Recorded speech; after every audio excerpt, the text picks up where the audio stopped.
It's on, can you hear me? Now? I can hear you, okay, it's on.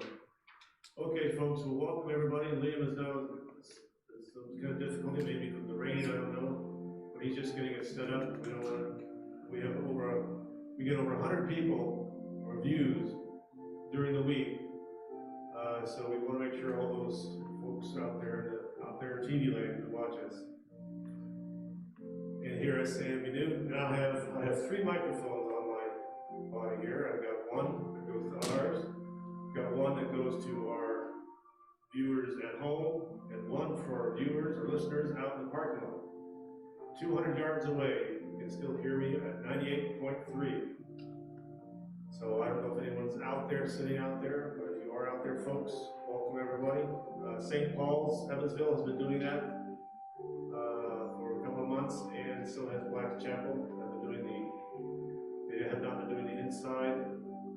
Of course, like we have, they just staying outside with the people listening on the radio outside. So we'll try it out, see how it works. But we did practice it with my daughter sitting out in her car. Your daughter's in the car? No, we did that the other day when we first got the machine. We tried it out to make sure it worked. It worked fine at 8.3. Are we ready, Liam? It's loading very slow. It's loading slow, maybe. Maybe one had some difficulties with your computer today with all the rain. Last night our computer here with the rain and all kept dying. I was looking at the computer here last night trying to look up things, internet and things. Computer kept dying. Can't hear you. Still can't hear me? You start talking softer. I do? Yes. Yes, I do. All right. Well, it's good to see everybody way in the back there. I see all these people in front. We got one up front here. Got a few others characters over here in front. We're still waiting a little bit here. Sorry, usually it's ready to go. Got the ring the bell, prelude. Want to sing the Show the Presence? Ready? Still not loading. Should we sing? Let folks stand. Should we wait for the audience?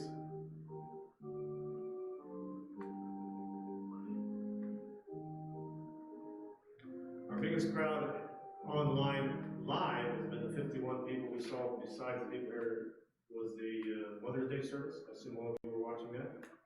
We had 51 viewers at the time, plus another 60 over the week. So that was a big crowd that week. Father's Day wasn't nearly as large. We had about 9 or 10 people watching on live. However, having our service here. And he's still trying to load up.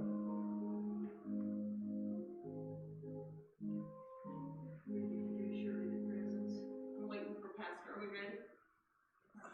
Should we play that one? Let's stand for surely the presence of the Lord. Page 328.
This one, it doesn't work either. I tried it, but you can try it.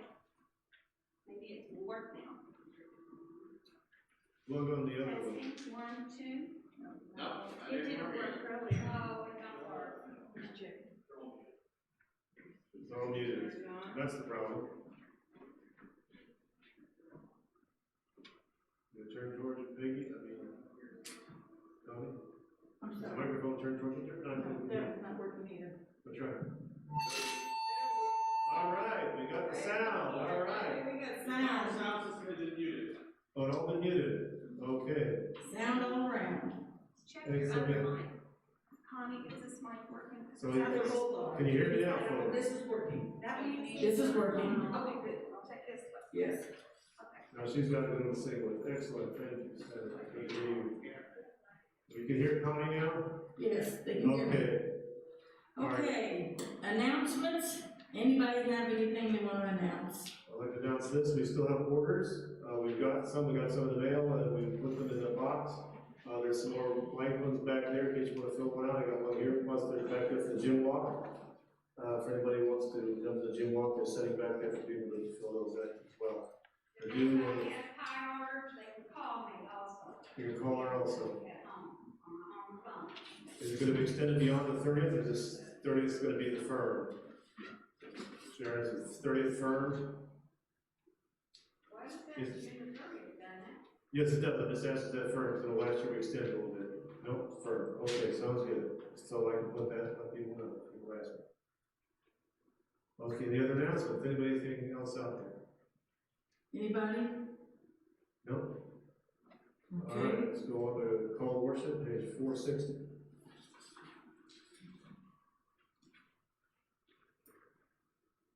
Oh God, who does forgive our iniquities and heal our diseases, we cry unto thee. Our strength has been brought low, and we know not what the future holds.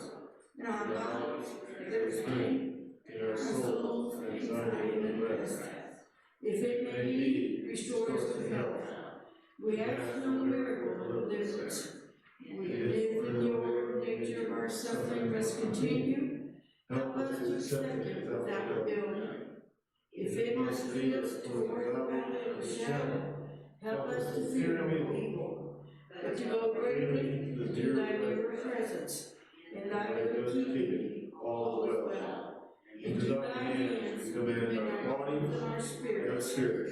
Do with us. As thou wilt. Amen. Thank you.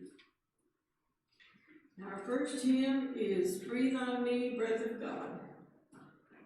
420 in the hymnal or follow along. On the last page. Sorry.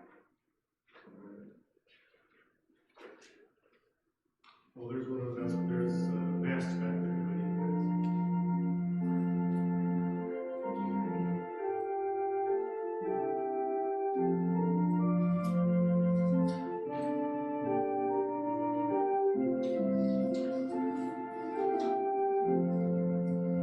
Breathe on me, breath of God, fill me with life anew.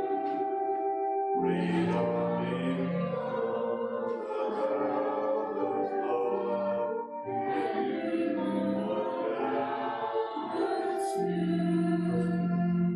Breathe on me, breath of God, until my heart is true.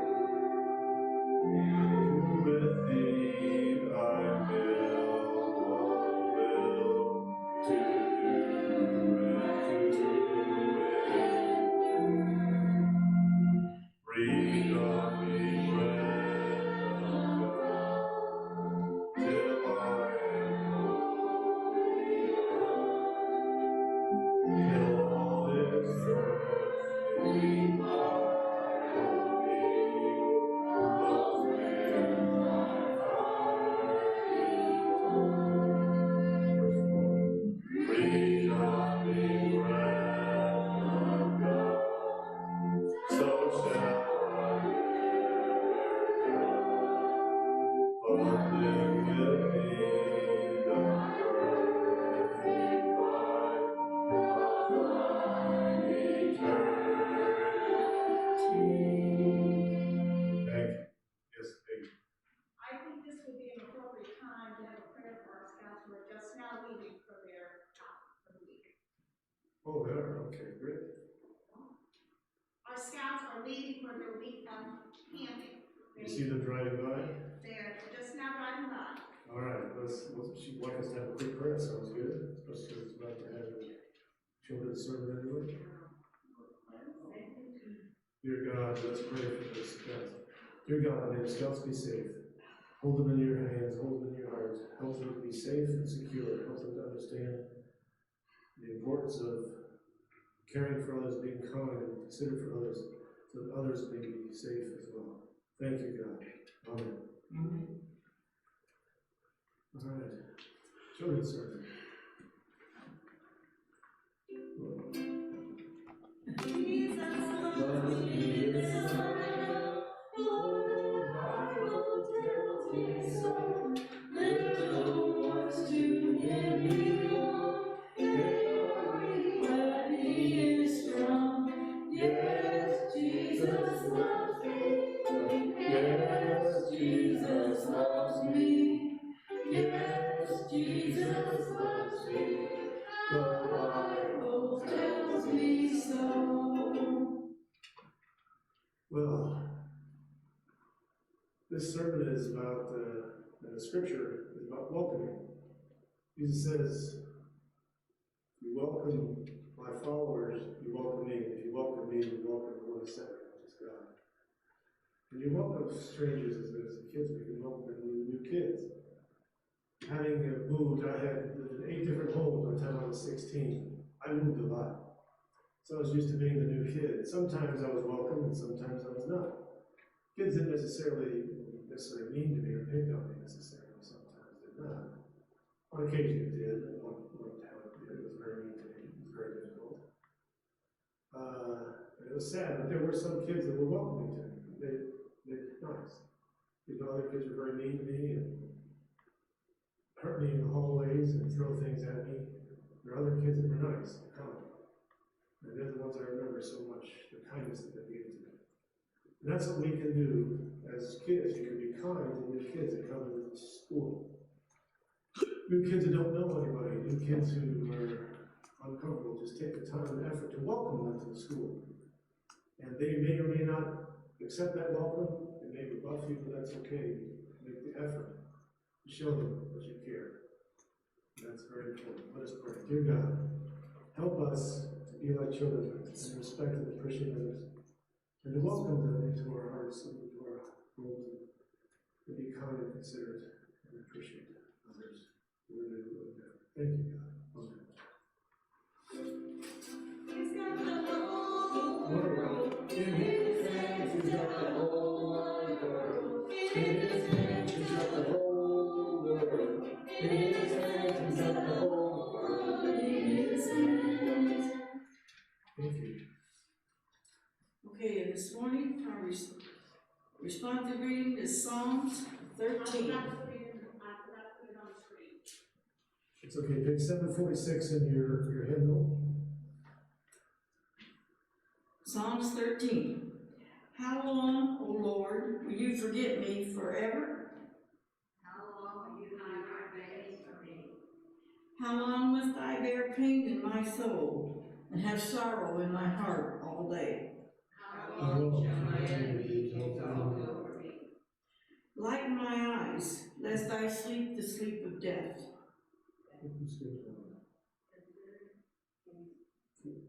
Consider answering me, O Lord, my God.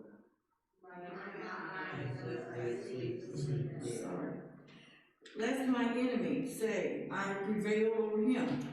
Lest my foes rejoice because I have escaped. But I trusted in your steadfast love. My heart shall rejoice in your salvation. I will sing to the Lord. The The Lord Lord is shall my dwell comfort. continually. Let's stand for Glory Patri.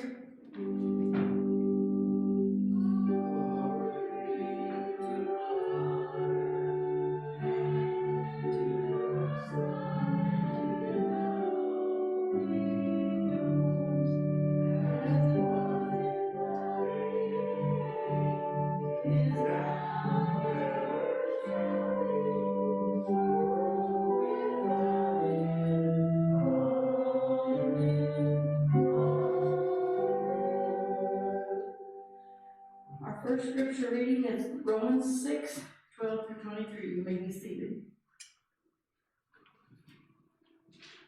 Therefore, do not let sin exercise dominion in your mortal bodies, to make you obey their passions, No longer present your members to sin as instruments of wickedness, but present yourself to God as those who have been brought from death to life, and present your members to God as instruments of righteousness. For sin will have no dominion over you, since you are not under law, but under grace. What then shall we sin? Should we sin because we are not under law, but under grace? By no means. Do not know that if you present yourselves to anyone as obedient slaves, you are slaves of the one whom you obey, either of sin, which leads to death, or of obedience, which leads to righteousness. But thanks be to God that you, having once been slaves of sin, have become obedient from the heart to the form of teaching to which you were entrusted, and that you, having been set free from sin, have become slaves of righteousness. I am speaking in human terms because of your natural limitations. For just as you once presented your members as slaves to impurity and to greater and greater iniquity, so now present your members as slaves to righteousness for sanctification. When you were slaves of sin, you were free in regard to righteousness. So what advantage did you get then, the things of which you now are ashamed? The end of those things is death. But now that you have been freed from sin and enslaved to God, the advantage you get is sanctification. The end is eternal life. For the wages of sin is death, but the free gift of God is eternal life in Jesus Christ our Lord. Thank you, Tom. Please rise while I read the gospel. Dr. Matthew. Okay, is it working? Matthew 10:40-42. Whoever welcomes you welcomes me, and whoever welcomes me welcomes the one who sent me. Whoever welcomes a prophet in the name of the prophet will see the prophet's reward, and whoever welcomes a righteous person in the name of a righteous person will receive the reward of the righteous. And whoever gives even a cup of cold water to one of these little ones in the name of a disciple, truly I tell you, none of these will lose their reward. The word of God for the people of God. Thanks be to God. Thank you. Please have a seat.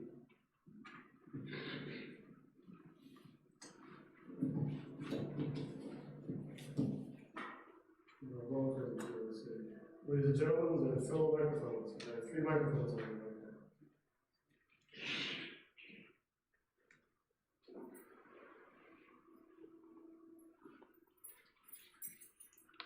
To welcome someone is to be hospitable, to be friendly, to let them feel comfortable, let them feel wanted, needed.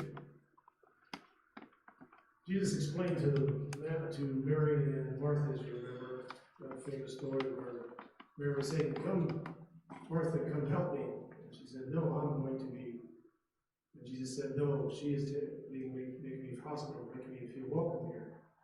So there's 2 ways of being welcome there: it's giving the food, and also being the friendliness and courteous to engage in the conversation. Now I find that this church is a very friendly church. When people do come, we're very friendly. Now, I think we're not so friendly that we overwhelm people. Maybe some people feel that. But we're a good, friendly church, and that's important, to be welcoming.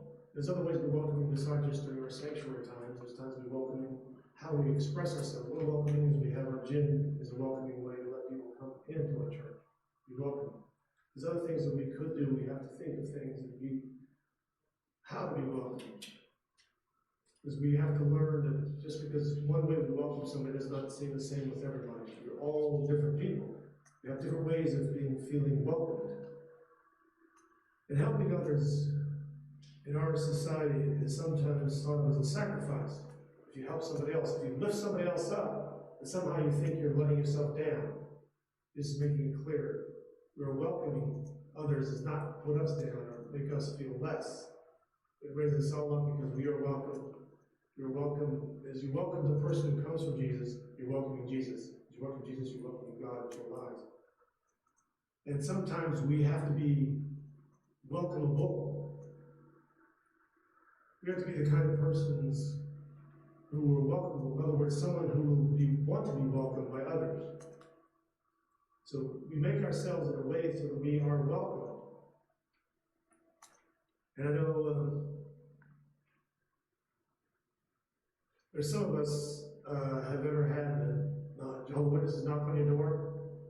I don't know if that happened down here in the country, not so much, but when I lived in the city, regularly we had the Jehovah's Witnesses knock on our door.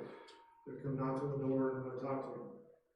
And I had this guy named Bob, it was Dave first. Dave would come and talk to me. And I was friendly with him because I was not a Jehovah's Witness, but I knew how difficult it is to go knock on the doors and talk about Christ with people. And I wanted him to be welcome because it'd be encouraging. Because if you were encouraged, I used to go canvassing, knock on doors for getting people out to vote, different things like that. Some people would be really mad at me for knocking on the door asking them if they would sign up to vote. And other people would say, oh yeah, I'll sign. They'd be very friendly, want to talk to me a lot. And other people, which sometimes I want to get a lot of people signed up, so I don't want to talk too much, but I don't want to be rude because I want the person to talk. And sometimes people just want to talk to you. And one time I was a census taker. This was, I think, 2010, 10 years ago, I was a census taker. It was a part-time job, we just did it on the side. I wasn't a full-time person, but they just needed some extra people walking on doors. And some people would start yelling, calling me names, and threatening to call the police because it's illegal to knock on their door and ask them questions. I kept telling them it's in the Constitution. We ask you these questions. It's in the Constitution to do census. And I remember one guy, he had a sign up, you bet your Bóg Bimbo, on Polish. So I knew the guy had to be Polish. Now, this is in Greenfield, not a lot of Polish people in Greenfield, Indiana. So I knocked on the guy's door and I said, Dzień dobry! Because I lived in a Polish, Spanish and Polish neighborhood. Excuse me. Floods are the thing there. And I worked in a Spanish and Polish factory. I was a machinist. And in this machine shop, there were Spanish people speaking and Polish speaking people. And there was a few trilinguals. One guy was trilinguals. Whenever we had a meeting with the big bosses who only spoke English, he had to come out there and interpret to the Spanish people and the Polish people. Well, I said Dzień dobry to the guy. The guy like, you can't believe that somebody in Greenfield that actually spoke Polish to him. And he started talking Polish, and I said, sorry, that's all I know. I can say hi to you, and that's about it. I can say sorry. But he was so pleased and thrilled that someone actually spoke Polish to him. I was making myself welcomable to him by trying to reach out to what I thought he might like, and luckily he did like that I spoke Polish to him. And the same thing when I go to maybe a Spanish neighborhood or I talk to a Spanish person, a Hispanic person, I might try to say something like, hola, que tal, how you doing? I try to speak a little Spanish to make myself feel welcomable. So they would be welcome into their house. Now sometimes I would have, I remember when I lived in Harvey, Illinois, this guy from the Jehovah's Witnesses came and knocked on my door, and he was just telling me that I was, I had to obey the Bible, I was riffraff, and he was kind of rude at the door every time. I tried to be polite, after a while I didn't want to come to my door because he was just being affrontive. Then he came one time with his son, and he started going after me, and his son said, Dad, calm down. And the younger man started talking to me. Now, he was relatable to me. He was making himself welcomable to me. So I would listen and talk to him, but his father was being a jerk to me. He was not being welcomable. And it's important to be welcomable to people. Now here's a story.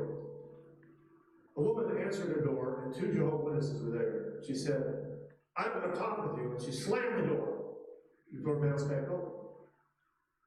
So she slammed it again. The door bounced back open. And she was sure those Jehovah's Witnesses were sticking their foot in the door. And she was ready to slam the door really, really hard this time, really, really hard. And the Jehovah's Witness said, ma'am, before you do that, I think you should remove your cat. Okay. Now, when I first read that, I thought that was very funny. I laughed myself. I do have cats, and I felt bad about my cats, because I have sometimes actually shut the door of my cat when I'm leaving the house or something, or I trip over my cat, kick my cat, I feel very bad about it. But the point was, her lack of willing to be welcoming to people, she was hurting her own cat. And we can do that. We can cut things off from ourselves. We could hurt ourselves and hurt those around us by not being welcoming to others. We think that we're protecting ourselves, protecting from these influences that we don't want. If we don't want the influences, we can reject them.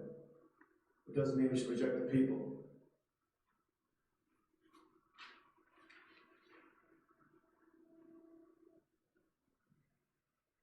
Now, Dave used to come to my house, and I invited him out. This is in Greenfield. He came to my house and knocked on the door, and we talked.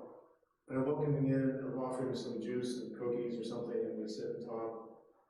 And then he'd have to go.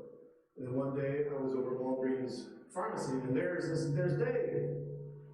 Hey, Dave! And I'm, hey, Eric! You know, I saw him again as another person. He was just a guy who lived in my town, and we worked there. And I was just friendly. One day, Bob came by, Joel Witnesses, knocked on the door, and he wanted to talk. And I said, sure, come on in, Bob, and we started talking. And I said, where's Dave? He said, Dave died. And Dave was a young man in his 40s.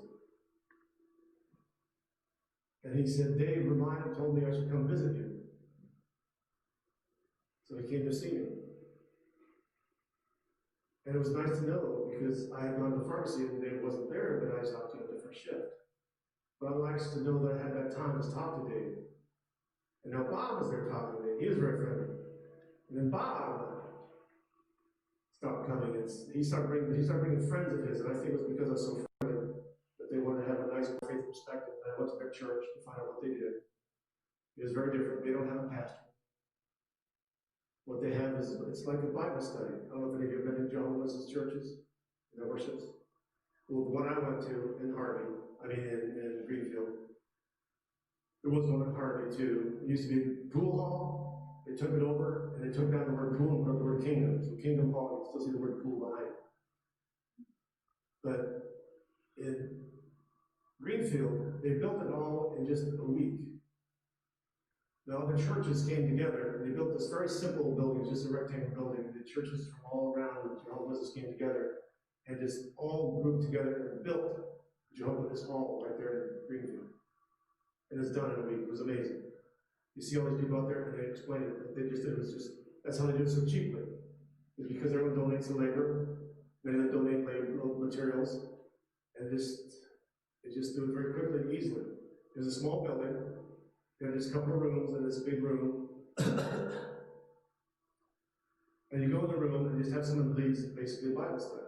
And that's what they just read off the Bible, and people read different things, respond, they ask questions, and people look things up in the Bible. It was very interesting, very different, because most of our churches, the one I'm used to, is Methodist churches, where we have a scripture reading, we have a lot of songs, and we have a preacher who preaches. Well, they didn't have that, but they did have what we used to have, which was a person going around and on a circuit to preach. Now, there's a lay person, but that's a different level. Now, there's different ways of doing these things. And we have our way, this way of knocking on doors and visiting people. I admire them for that. And I know some of you don't know, we've done this at different times here. We've had this practice here where we've gone out and knocked on doors. You remember we did that for one period? We went and knocked on doors. I remember we walked all around here, knocked on all these doors all around here. And knocking on doors, knocking on the doors of this subdivision over here, but around knocking on all the doors over there to talk to the people. And most people were very friendly. Very few people were rude. It was very nice. It was a nice experience. So only a couple of people were rude, said, I don't want to talk to you, I have my own church, or just go away from me. And just wouldn't want to listen. But most people would listen and have a conversation, would engage with you. Oh, you live over here, you're the neighbor. Oh, okay. And some people say, oh, I know that church. I've seen that church, we've driven by that church. And we talked and engaged. It was nice and encouraging. They were welcoming to me, but I was being as welcomable as I could be. And that's what's important for us, to be welcomable. Now, there is sacrifice going to happen. As many of you know, the 12 disciples. As he said, those who follow me, the disciples, you welcome them, you welcome me, you welcome God. Now, here's what happened. they had to be welcomed to a point because the 12 disciples, Judas Iscariot, he betrayed Jesus, so of course he hung himself. But the other 11 went out and preached. Before the final one died, John, who died at extreme age, when he was exiled on the island of Patmos, the other 10 had also gone out. All 11 went out. In fact, one of them, Thomas, you know Thomas, doubting Thomas, who was killed through a lance in Coromandel in East Indies. He went that far, he went all the way through India, kept preaching and preaching and preaching and preaching. That's why you have Christians. There are more Christians. Christians start out in India long before they ever came to the United States, in India and the East Indies, because of Thomas. Bartholomew went to Armenia. Philip went to Hierapolis. Simon went to Iran. They calculate by the time these 11 finally perished, 50 years after Jesus, 500,000 Christians already. 500,000 of them heard the word. 500,000 of them had been welcomed. 500,000 people welcomed these folks. 500,000 people gave them the water, gave them food, gave them shelter, listened to them, heard them, welcomed them. It was a sacrifice that they made in their lives, but they were welcomable to so many people. And because of what they did, in those 50 years, we are here today, 2,000 years later. Because of what they did 50 years ago, because they were willing to make themselves welcomable and make an effort to go out and be with people and talk with people, to be welcomable.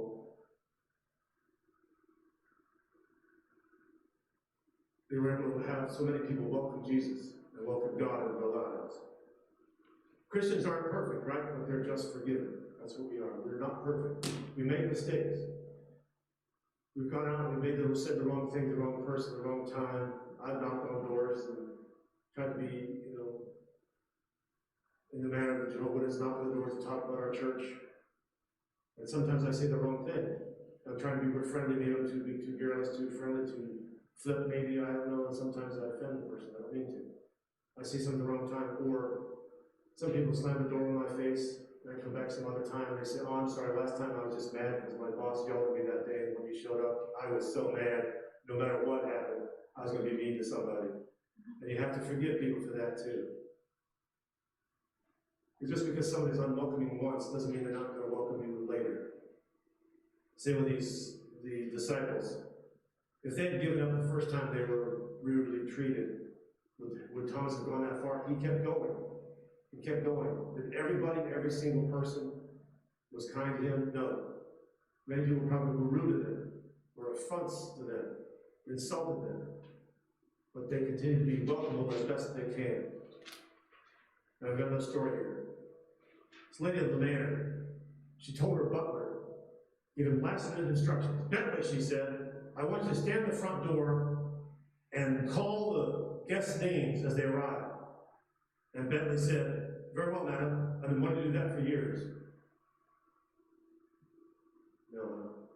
Call the names, I've been wanting to do that for years? No. Okay. I used to work in a business that called people. Now, anybody here got a robocall?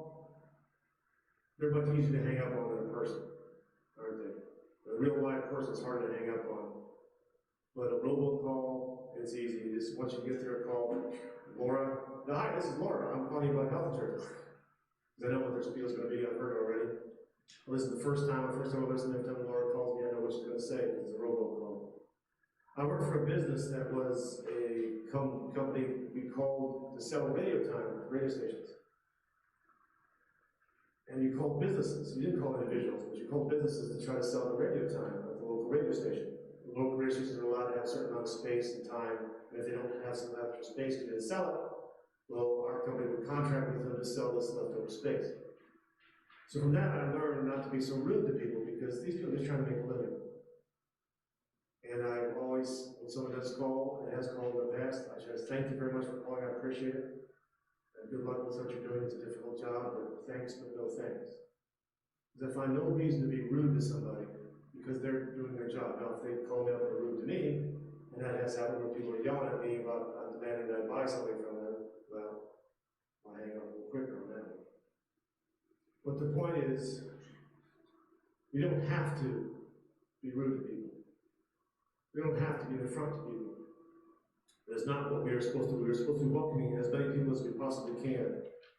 And it's good practice sometimes to have when people come, like Joe, come to your house, or someone called to practice how to be welcoming, even if these people are not welcomable. And some people are not that welcomable, they don't want to talk to you.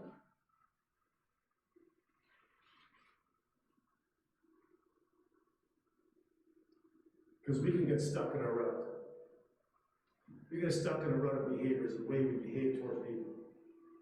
We get stuck. And as that person who was angry because their boss had yelled at them that day and they slammed the door in my face. I was working for the Homeless Association. I was the president. I was trying to talk to people. This guy, he started yelling at me and he chased me out, chased me down the street, yelling at me. And, well, that's just the way he was. I assumed. I kept knocking on their houses. He came out about 10 minutes later and he came up to me and he apologized. He said, "I'm really sorry. You just caught me at a bad time." And he started explaining what happened to him in his day. And he said, "I'm sorry. I was wrong to be so rude to you. Forgive me." Because he saw me still walking and knocking on doors. He saw his error. And sometimes I was not yelling back at him. I did not get rude or affront back at him. He was yelling at me, but I did not yell back at him. I said, "Thank you. I'm sorry to bother you. I'll just talk to someone else about it." And it gave him the opportunity to apologize. And he and I began talking. We got to be friends that way. Because I was making myself welcomable, even though he was not making me welcome. It worked out, and it didn't work out that way. That could happen to us. But we can get stuck in our behaviors. We can get stuck in our behaviors and be unwelcoming to people. There's so many people out there right now that are struggling right now, waiters, waitresses, delivery people, and there are people out there in grocery stores, and you read these stories about somebody yelling at them, being angry with them because we have to wear masks, because we're in a time right now where it's dangerous, people are fearful, and people are tense and nervous, and they act out and respond in a bad way. And we need to respond in a good way. If we meet these people and be responsible, understand that they're not trying to be a front to us when they ask us for a mask, or a front to us when they tell us to go this way or go that way. We have to be responsible and not be rude. We have to be welcoming and welcomable to them. But when we do get stuck in our rut of behavior, we sometimes wonder why things aren't changing. Why things aren't changing in our church, or changing in our lives. We have to look at ourselves and say, are we being welcoming to others? Are we being welcoming to their attitudes, their behaviors, who they are? Are we being welcomable to them? Are we showing them the care and respect that they deserve? I was reading a story about an abbot at a monastery. This monastery was going down because they were not having new recruits. And it was just not going well. The abbot just felt he was not doing good leadership, and he felt bad. Well, there was this hermit in the area. And the notes of the other monks, whenever they saw the hermit go by, they said, "Oh, the hermit is walking. The hermit's walking in the woods." Because they revered this man because he went off and secluded himself, not just in the monastery, but off by himself in the woods and stayed by himself as a hermit. And they felt he was being a spiritual man. So the abbot goes to the hermit and says, and he sits down with him for a while, and the hermit doesn't say anything, he doesn't say anything. And the hermit says, "The Messiah is among you." The abbot was stunned by this. What did that mean? He sat with this man and did not know what this man was talking about. I mean, he knew what the Messiah was, but what do you mean the Messiah was among us? So he went back and they said, "What?" To see the other monks. The monks said, "Well, what did the hermit say?" They said, "He said, the Messiah is among us." And they're all looking around like, "Well, it can't be that guy. That guy's kind of rude. It can't be that guy. That guy never does his chores. It can't be that guy because he doesn't pick up after himself. That guy, he makes terrible food. I mean, And they start looking at each other and saying, it can't be them. Well, it's not me. It's got to be somebody else. Maybe I'll stop being rude to this guy, this monk. Monk John, I'll stop being rude to him. And Monk Peter, I'll stop being rude to him. And Monk Simon, I'll stop being rude. And they began thinking each other as the Messiah, and being respectful and appreciative and sensitive to each other. They were changing their behaviors. So instead of becoming a dying monastery, they became full of life because they became kind and considerate to each other again. They had lost that message. They just lived together in their silence and were just living together, not really responding and reacting to each other. And whenever they had a visitor, the visitors were used to see them just being nothing, no warmth, no love, nothing, no responsive to each other. But now when the visitors came, they would see that the monks were changed. The monks had behaved differently. Because they saw each other differently, they said, no, he could be the Messiah. He could be the Messiah. I better be nice. I better be kind. And they saw this kindness, and the visitors saw kindness amongst the monks.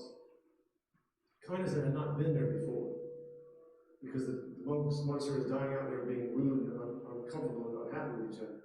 They started just being kind. And suddenly, the visitors saw the kindness. And they wanted to come back. And soon young men wanted to join the monastery because they saw the kindness and the consideration they showed to each other. They said they want part of that. They want to be part of that life. They felt welcome. Finally felt welcome at the monastery. And all because they changed their attitudes towards each other. Their attitude about themselves changed.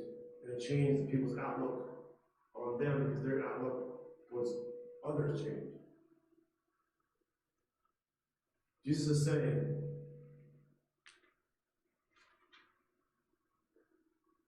when you welcome us, even if you give a glass of water, even if you're walking along a path and you see a stick, and you move that stick because you think somebody might come by and you don't want them to trip over that stick, you're being kind. You give someone a cup of water, you give someone a help. You see somebody on the side of the road who needs help, you stop over and help them out. May I make a phone call for you? May I drive you somewhere?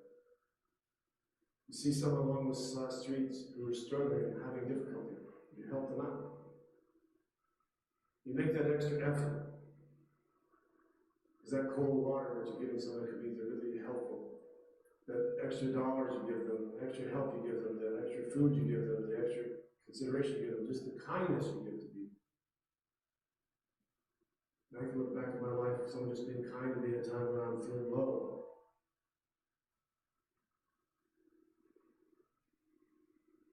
You're kind to somebody, they're rude to you, you come back and knock on the door a second time, you're welcome the second time because they saw you again, you're not just going by a fly of the night, they believe that you're really sensitive and concerned about them.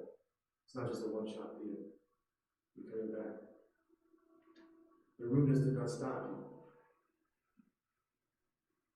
Because some people are just rude and brusque because that's just how they are, because they're afraid of other people. And once they find that people are caring and considerate, they change their behaviors. It's difficult for us. But Jesus is saying that to us. When we welcome the children, when we welcome the little ones, when we welcome the ones that are disciples, the ones that are following Jesus, when they are welcome, they're welcome to Jesus. When they're welcome to Jesus, they're welcome to God. But we have to understand that and keep being welcomable so that people can welcome Jesus into their hearts.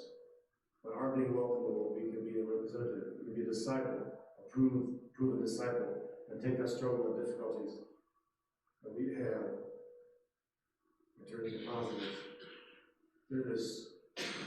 Turn to be welcoming to bring people to the sanctification, the justification, the righteousness that they can have. They can have that with us, but we need to be welcomable so they can welcome us. Thank you.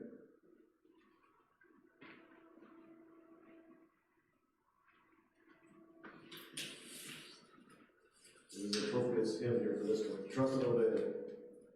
Trust in Jesus and obey Him. And we can have this righteousness that we see.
trust and obey, for there's no other way to be happy in Jesus, but to trust and obey.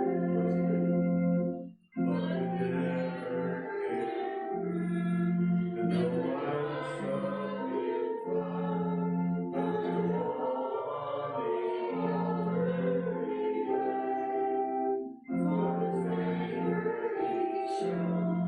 For the joy he bestows, all in them who will trust and obey. We trust and obey, for there's no other way to be happy in Jesus, but to trust and obey.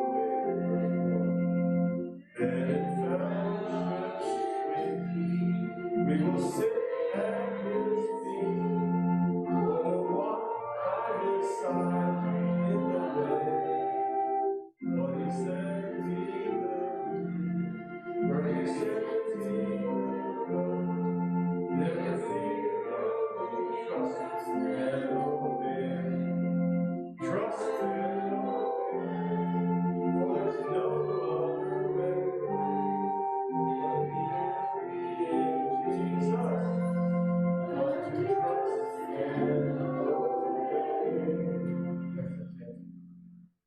Be seated.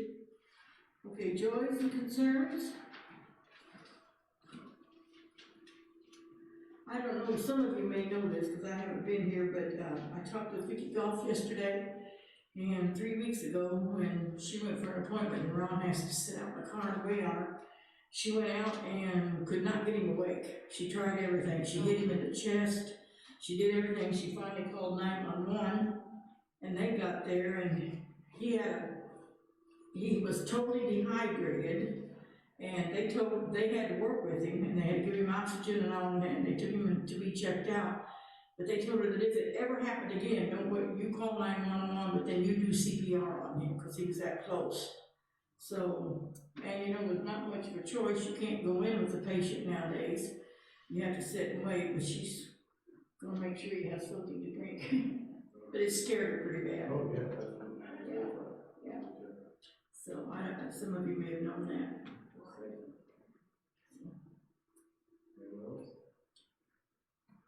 Well, I have a lot of joys. Many of you know, my son Ryan, his birth mother and sister and a niece are here from Arizona. They came, and we're going to be here 3 days. And they were going to leave last Sunday evening. They changed their plans, and they're still here. They're going to leave tomorrow. So we have had a lot of time together, a lot of crying, a lot of laughing, and a lot of praise. So, what a blessing. Bless you, and your family. Any those concerns? Well, I have a concern for Martha. We're definitely have her surgery tomorrow. She's gone off her blood thinners. We got another COVID-19 test on Friday. We had to have it last time before the surgery. It's because of she's going to be in surgery, and the doctors will make sure, because they're having to take the mask off and intubate her, put the tubes down her throat so that she's going to be exposed, and they want to make sure that they're not exposed to anything. So she had to have that again on Friday. They've had it done. It's not very nice. It's this stinging. They put this thing in your nose, and it's this chemical that stings. She says, and they put swabs in your nose, and then the next day you hear back. But it's not a comfortable situation, comfortable thing to do. But she had it done, and we're going in tomorrow. We have to get her up at least 5 hours earlier to get her up to normal. We drive her to St. Louis for this surgery. They've just changed the rules at Washington University Hospital, where a family member is allowed to go to the hospital now. Before I was not even allowed to be there. I could be in a surgery center, but I couldn't go to the hospital where she was recovering. But they're saying now I can go be with her there. But they don't know how long I can stay, but I can go visit with her, especially if she's in a isolated room, which they may not have. So if they have that available, then I can. If it's not isolated, then it's more. But we'll see. Have to see that the nurse still can't tell us till tomorrow. But another good news, on Thursday we drove up to St. Louis, and Martha has this machine where she can look at it to talk. You know, it'll say words, she can spell out words, or she can say phrases by looking at it before her eyes, and it counts it says the words for her. She has used that to call me and things. Now that was a loaner, and she went to a speech therapist in St. Louis, and she picked out a new one, which is going to be an even bigger screen. It's going to be able to be attached to a wheelchair, and the blessing is it's going to be able to attach to her cell phone. So if somebody calls, she can look up and answer the phone now. Right now, she has difficulty answering her phone and even talking to somebody because she has put on speakerphone and they may not hear her.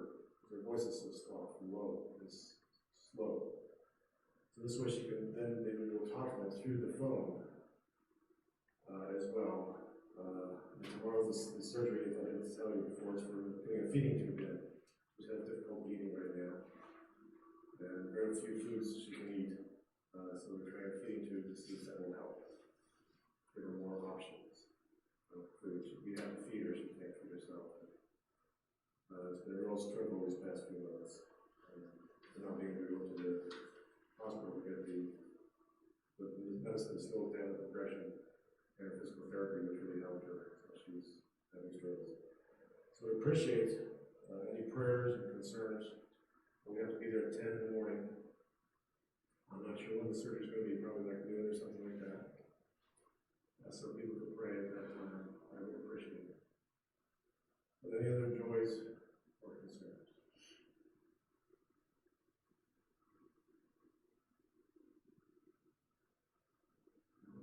Okay.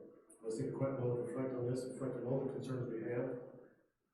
Concerns for all the people around the world who are still struggling, the people who've lost their life, not only because of coronavirus, but because of other difficulties, addictions, problems that they have, the surgeries that they need. There's the struggles of getting food and shelter for so many people that have difficulty just getting food to eat. All over the world. Thank you.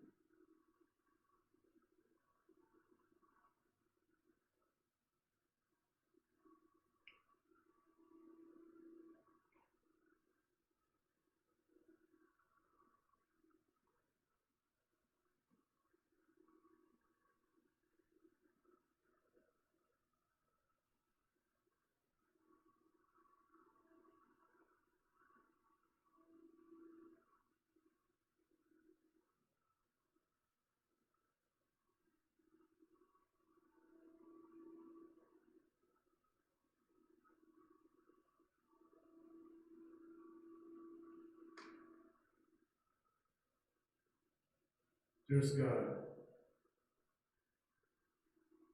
wondrous God, loving God, welcoming God,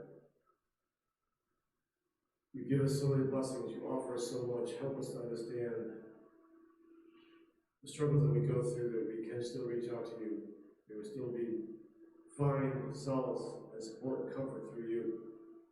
Despite all the difficulties, despite all the troubles, we can always turn to you. You're always there. You're always open for us. You sent your Son to us to help us to understand, to help teach us, to show us the way. Give us the grace that He offers us. Let's accept that grace and follow with righteousness. Let's follow His example. His wonderful example of how to pray. Let us pray together. Our Father, who art in heaven, hallowed be thy name. Thy kingdom come, thy will be done, on earth as it is in heaven. Give us this day our daily bread, and forgive us our trespasses, as we forgive those who trespass against us. And lead us not into temptation, but deliver us from evil. For thine is the kingdom, and the power, and the glory forever. Amen. Thank you. offering, there is a plate back there. People can drop it off as they head out. I would appreciate that, I would appreciate that. We have any special music today, Sarah? If everybody would, if everyone is on, It's on. if everyone would like to join in, let's sing the first verse of page 348, softly and tenderly. Let us sing 348.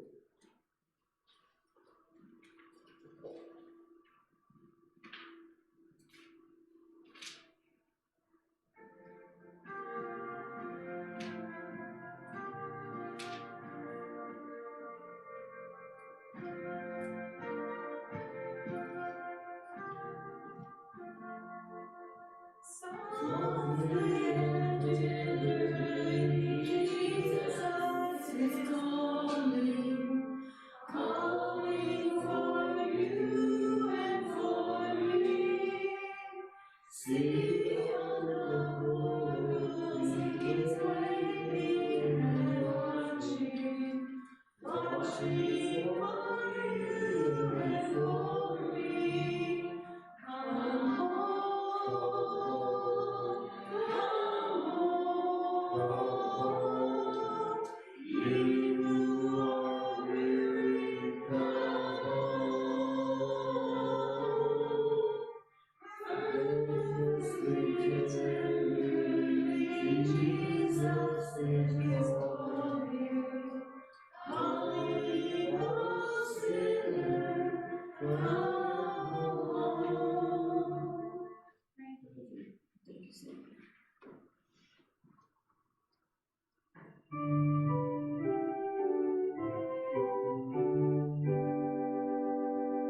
Praise God from whom all blessings flow. Praise all creatures here below. Praise above wherever you go.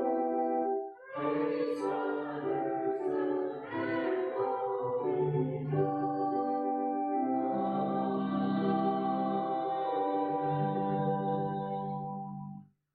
Dear God, blessed God, thank you, God, for giving us all these wonderful blessings. You've been so good to us. Help guide us, help teach us, help us to get through this difficult time. And thank you for all the gifts you've given to us, that we can return those gifts as a blessing to you. Thank you, God. Amen. Amen.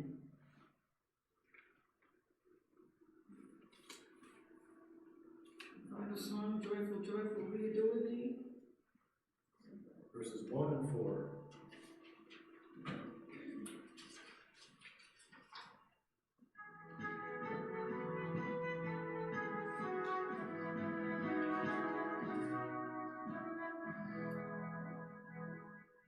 Joyful, joyful, we adore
Thank you. Dear God, oh powerful God, oh gracious God, oh giver of all life, the welcomer of everyone. God, help us to understand how we can be welcoming to others, how we can be welcomable to others, how we can live and understand the obedience we have, so we can live that righteous life, to trust and obey, and live the righteous life that we can live, so we can accept the grace, the sanctification, the eternal life you offer us. Please, God, help us, guide us, lead us. We like this. Thank you, God. on that